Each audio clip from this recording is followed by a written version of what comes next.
Hello, and welcome to the Indie Ocean, the channel that dares to plumb the disreputable depths of Xbox Live indie games.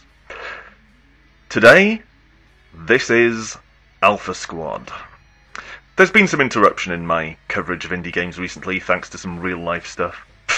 Real life getting in the way. But we're back on track with the next instalment of what was going to be Twin Stick Shooter Week in the form of Alpha Squad. Alpha Squad is notable mainly for not being like other twin stick shooters.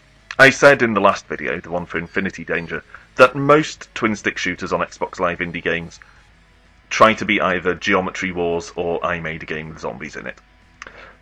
Alpha Squad certainly does not. You can see here that you start off on a world map and you have to enter the first level. At this point that's the only level that's available, but as you complete levels, more open up. But the old ones remain open.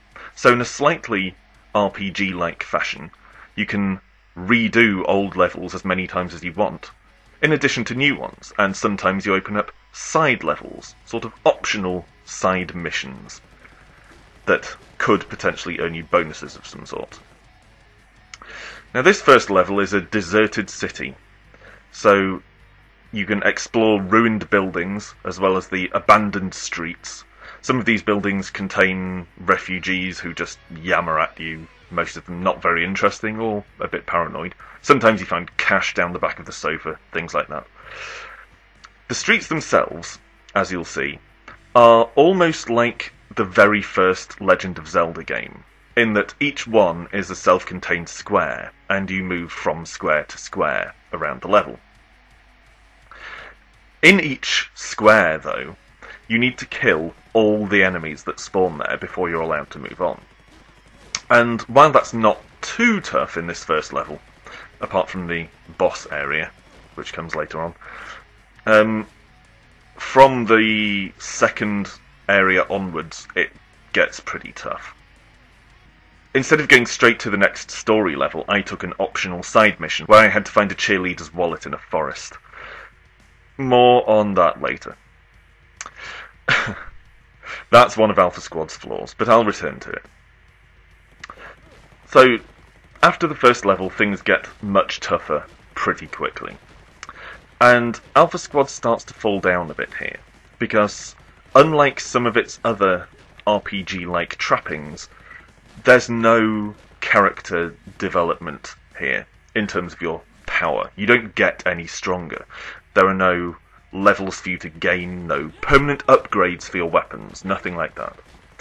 All your weapon improvements and additional weapons and power-ups are temporary. You use the money that you picked up from slaughtered enemies to buy these weapons from an armory. Now, one nice touch is that you can buy these from the armory pretty much at any time.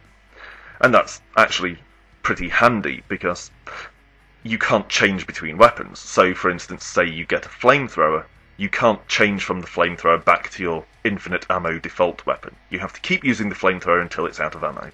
So this inconvenience is mitigated a bit by being in a position where you don't have to buy your extra weapons until you strictly need them or you're ready for them. Unfortunately, this means that as time goes on and the levels get tougher and tougher, you're increasingly reliant on having enough money to keep buying other weapons and power-ups to tide you over for the next wave.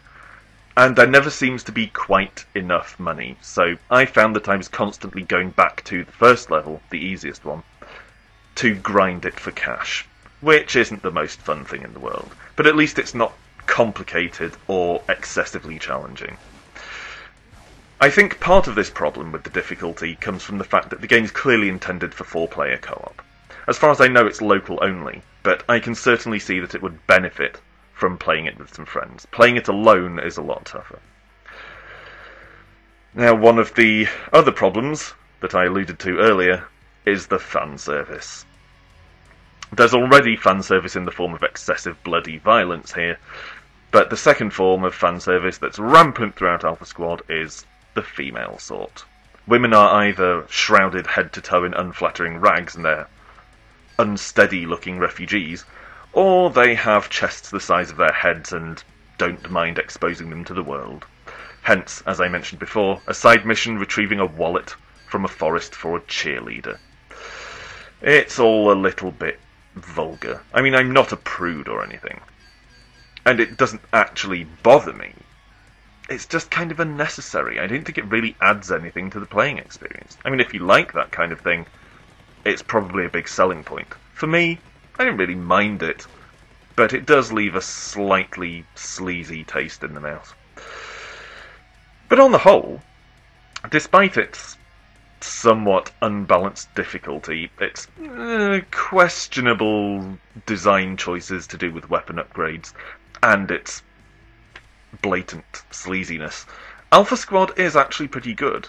It's good fun, it's challenging, and it does enough to separate it from the hordes of other twin-stick shooters.